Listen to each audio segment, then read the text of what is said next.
ऐसा करके त्याग कर सकते नहीं कर सकते हैं। तो संयम से शक्ति आती है। आप करके देखो, यदि आपको विश्वास नहीं है, आप एक एक चीज थोड़ा छोड़ के देखो कि भादों तक आलू का त्याग है, प्याज का त्याग है, लहसुन का त्याग है, भादों भादों तक तो करके देखो, कम से कम इन दिनों में तो करके देखो, ज्यादा दिन नहीं है। अष्टमी और ये जो इस समय में जो अष्टमी और चतुर्दशी आ रही है, उनका जो है एकासन करो कि हम जितने भादों तक की अष्टमी और चतुर्दशी आएंगी उनमें हम एकासन करेंगे, उपवास करेंगे। आपको इतनी गजब की शक्ति प्राप्त होगी, स्वास्थ्य भी ठीक होगा, क्योंकि ज्यादा खाने से पेट बीमार बहुत हो जाता है। यदि आज का आदमी सबसे ज्यादा अत्याचार कर रहा है तो दूसरों के ऊपर नहीं कर रहा है, सबसे ज्यादा खुद के पेट के ऊपर कर रहा है। इतना खिलाता है, इतना खिलाता है, इतना खिलाता है, वो बेचारा बीमार हो जाता है। तो कम से कम मेरी बात मानोगे तो तुम्हारा पेट मुझे धन्यवाद देगा और डॉक्टर के यहां जाने से भी बच जाओगे। तो यदि आप अपने जीवन में थोड़े थोड़े छोटे छोटे त्याग करें, आपने भोजन कर लिया सुबह का, अब आप 2-4 घंटे तो कुछ नहीं खाओगे, तो आप मन में विचार करें कि पानी को छोड़कर 3 बजे तक के लिए सब चीज का त्याग।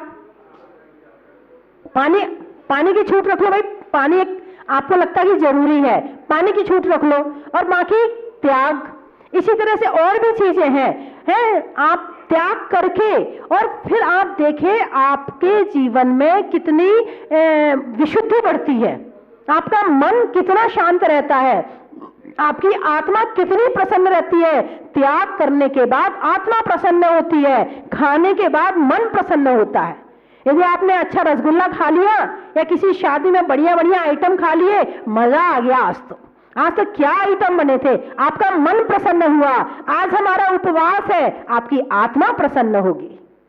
आप मन को प्रसन्न करने के लिए बहुत सारे काम करते हैं, मगर आत्मा को प्रसन्न करने के लिए थोड़ा सा त्याग भी तो करके देखो, जीवन कितना अच्छा होता है। त्याग से ही जीवन में उत्थान होता है, मोक्ष मार्ग में आगे बढ़ते हैं, धर्म ध्यान बढ़ता है।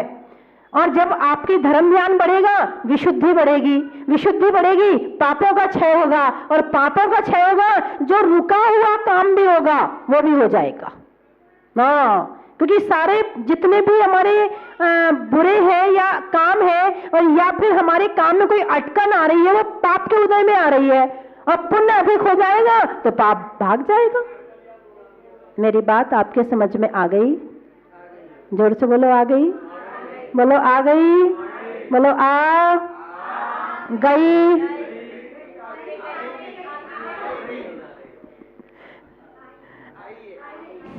तो संयम, जैसे एक बगीचा बनाने के बाद में उस पर बाड़ लगाई जाती है, ऐसे ही आत्मा की पापों से रक्षा करने के लिए त्याग और संयम की बाड़ लगाई जाती।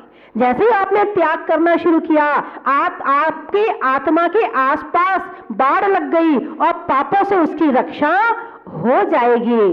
तो बंधुओं, संयम, देव पूजा, गुरु उपासना, स्वाध्याय, संयम और तप। सूरज तपे तपे रे माटी, सूरज तपे तपे रे माटी, दीपक जले जले रे बाती, तुझको तपना होगा मोह तजीना हो, जिस बिना नहीं जिन राज सीझे, तूर लो जग कीच में। जिसके बिना भगवान को मुक्ति नहीं मिली, तुम्हें कहां से मिल जाएगी? थोड़ी थोड़ी तपस्या करो, है ना। तपस्या कैसी? भूख लगी है मगर त्याग है भाई, जब तक हम मंदिर के दर्शन नहीं कर लेंगे कुछ भी नहीं खाएंगे, ये तपस्या हो गई आपकी, है ना। इसी तरह से और भी तरह से आप तपस्या कर सकते हैं, जो 12 भेद बताए हैं। और दान, अंतिम है दान, संयम, तप और दान। दान को सबसे आखिरी में रखा है। पहले पूजा करो, फिर गुरु उपासना करो, फिर शास्त्र स्वाध्याय करो, फिर संयम का पालन करो, फिर तपस्या करो, और सबसे बाद में दान करो, है ना। हाँ, तपस्या कर ली, अब दान का नंबर आया है। 4 प्रकार के दान होते हैं। कितने प्रकार के होते हैं दान? 4 प्रकार के। उत्तम त्याग कहियो जग सारा, औषध शास्त्र अभय आहारा। उत्तम त्याग क्या है? औषध दान, ज्ञान दान, अभय दान और आहार दान, है ना। औषध दान, दवाई का दान करना। दवाई का दान नहीं कर सकते हो, पड़ोसी की जाके पैर दबाओ, उसके पैर दुख रहे हैं ना, ये भी औषध दान हो गया। किसी के लिए आपने चश्मा बनवा दिया गरीब के लिए, ये भी औषध दान हो गया। किसी से आपने, दुखी व्यक्ति से प्रेम से बात कर ली, उसका मन अच्छा हो गया तो उसका शरीर अच्छा हो गया, ये भी औषध दान हो गया। तो इसी तरह से ये औषध दान। शास्त्र दान देना, मुनिराजों को, आरिकाओं को आपस में एक दूसरे को कि भाई हमारे मंदिर में ये जिनवाणी नहीं है, ये वाली जिनवाणी ले जाके हम मंदिर में रखवाएंगे ताकि इस मंदिर में जिनवाणी से सब लोग पूजा करें, इस शास्त्र को सब लोग पढ़ें, सबको ज्ञान प्राप्त हो। ज्ञान दान। अभय दान, जीवों की रक्षा करना, अभय दान। और आहार दान। आहार को भी दान कहा है। आपने, यदि आपके रिश्तेदार आए और आपके यहाँ 25 रिश्तेदार आए, उनको आपने भोजन कराया, तो वो आहार दान हो गया कि नहीं? अरे बोलो ना, वो आहार दान के अंतर्गत आएगा कि नहीं आएगा? नहीं आएगा। अच्छा, मान लो आपके यहाँ शादी है और आपने 2000 लोगों को खाना खिलाया, तो वो तो आएगा आहार दान के अंतर्गत? वो भी नहीं आएगा। क्यों? इतने लोगों को खाना खिलाया, भोजन कराया आपने, तो वो आहार दान में नहीं आएगा क्या? भोजन खिला दिया, वो आहार दान में नहीं आएगा, वो दान में नहीं आएगा। दान पुण्य का कारण है, खिलाना पुण्य का कारण नहीं है। आहार दान किनको? जो स्वयं का, दूसरों का उपकार कर रहे हैं, ऐसे प्राणी को आहार दान देना, वो दान की श्रेणी में आता है। हमारे मुनिराज हैं, आरिका है, क्षुल्लक जी हैं, त्यागी व्रती हैं और कोई धर्मात्मा है। इसमें सामान्य श्रावक को भी ले लें आप। यदि वो धर्मात्मा है, रोज छठावश्यक का पालन कर रहा है, प्रभाव ना कर रहा है, तो वो भी धर्मात्मा के अंतर्गत आएगा। तो आहार दान तब कहलाएगा।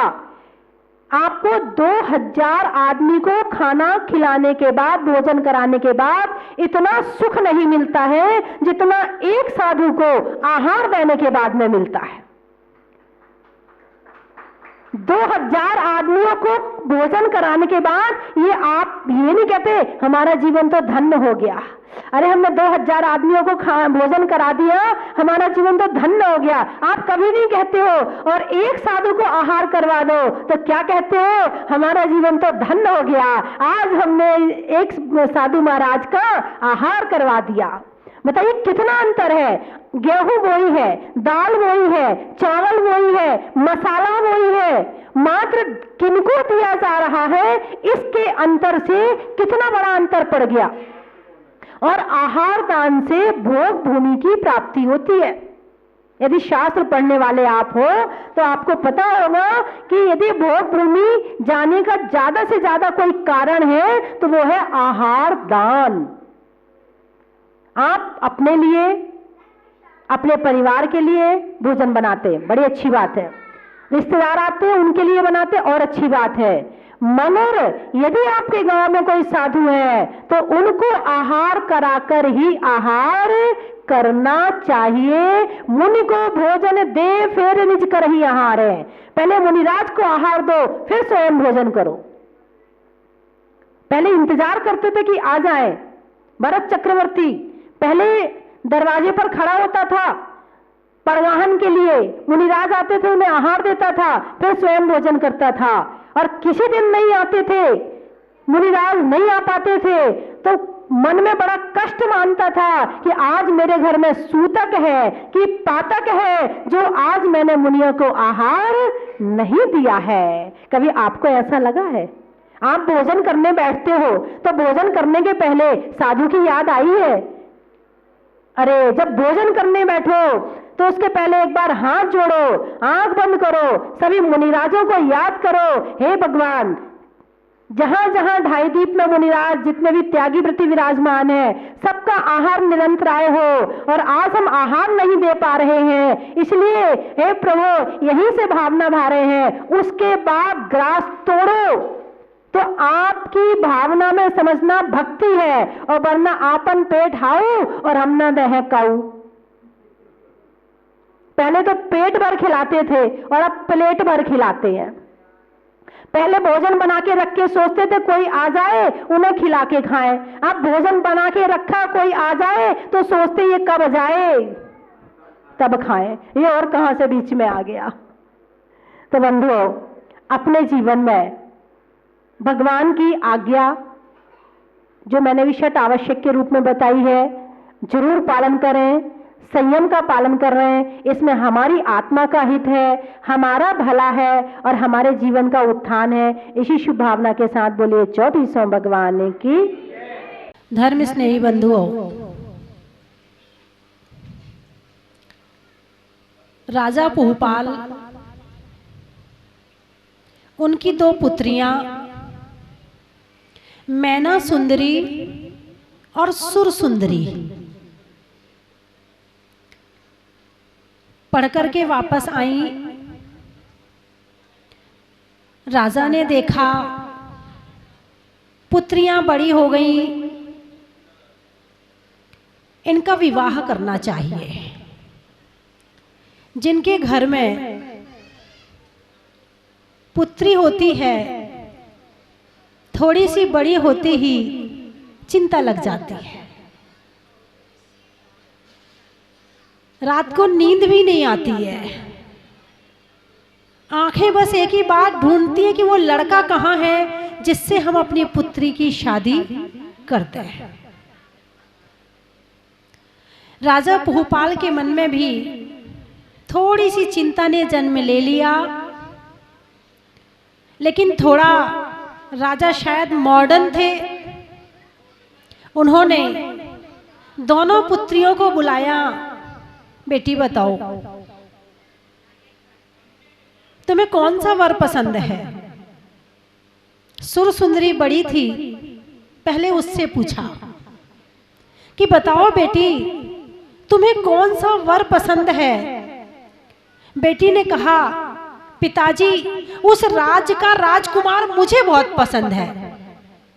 तथास्तु, तेरी शादी उससे कर दी जाएगी।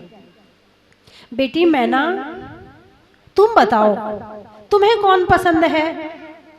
मैना ने कहा पिताजी भारत की नारियां वर का चयन स्वयं नहीं करती हैं, बेटियों से ज्यादा उनके माता पिता ज्यादा जानते हैं कि उसके लिए कौन सा वर श्रेष्ठ रहेगा। पिताजी हम इतना नहीं जान सकते हैं और आप मुझसे ना पूछें। नहीं बेटी बताओ। जब बार बार राजा पूछने लगे तो आखिरी में मैना ने उत्तर दिया पिताजी जो जिससे आप शादी कर देंगे, जो मेरे भाग्य में होगा वो मुझे मिल जाएगा। जो मेरे भाग्य में होगा वो मुझे मिल जाएगा। राजा को गुस्सा आ गया।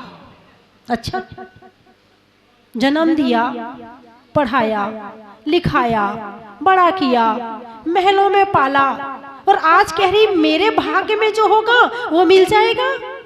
राजा को क्रोध आ गया। अपने भाग्य की बात करती है।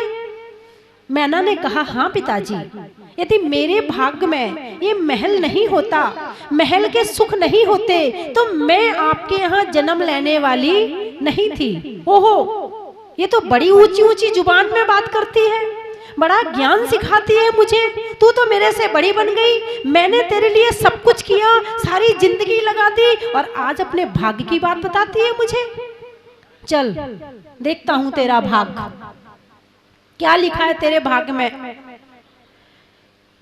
अपने राज्य के जो कर्मचारी थे आसपास के गांव में भेज दिए, ऐसा आदमी ढूंढ के लाओ जिसके पास कोई बैठना भी पसंद ना करे।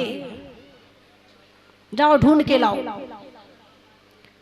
रानी ने समझाया कि राजन बच्ची है, कोई बात नहीं, बच्चों को क्षमा करते हैं, बच्चों की गलतियों पे ध्यान नहीं देते। कहते हैं कि बड़े क्षमा करते हैं और बच्चे गलती करते हैं। क्षमा बड़न को चाहिए, छोटन को उत्पात, एक और लाइन बना दी। लेकिन राजा तो राजा, उसका गुस्सा कम ही ना हो। इधर श्रीपाल अपने 500 शिष्यों सहित, जिनको कुष्ठ रोग हो गया था, जो अपने राज्य में रह नहीं सकते थे, राज्य से जो बाहर निकल गए थे, जंगल जंगल में भ्रमण कर रहे थे, उसी समय उनके जो पास का जंगल था, बगीचा था, वहां वो सब ठहरे हुए थे। कर्मचारी ढूंढने के लिए निकले, बोले हाँ ये आदमी सबसे अच्छा है, कितनी बदबू आ रही इसमें से, इसके पास कोई नहीं बैठना चाहता है, चलो इसी को पकड़ के ले चलते हैं। और श्रीपाल को पकड़ करके राजा के पास ले आए। राजा ने भी तैयारी कर रखी थी शादी की, पूरा मंडप तैयार कर रखा था। उसके आते ही मैना सुंदरी को वहां बिठाया और फेरे पड़ने शुरू हो गए। मंत्री समझा रहे हैं, रानी समझा रही है, गांव के लोग समझा रहे हैं। इसको कहते हैं भाग। क्या कहते हैं? भाग। दो चीज है, भाग्य और पुरुषार्थ। भाग्य क्या है? हमारे पिछले जन्म के ऐसे कर्म जिसको हम टाल ना सके, उसका नाम है भाग्य। और पुरुषार्थ ऐसे कर्म जिसे हम टाल सके, उसका नाम है पुरुषार्थ। जब कर्मों की अवस्था मंद होती है तो हमारे जो छोटे मोटे कर्म होते हैं उसे भक्ति से, पूजा से, माला से, जाप से यहाँ वहाँ उन्हें किए जा सकते हैं।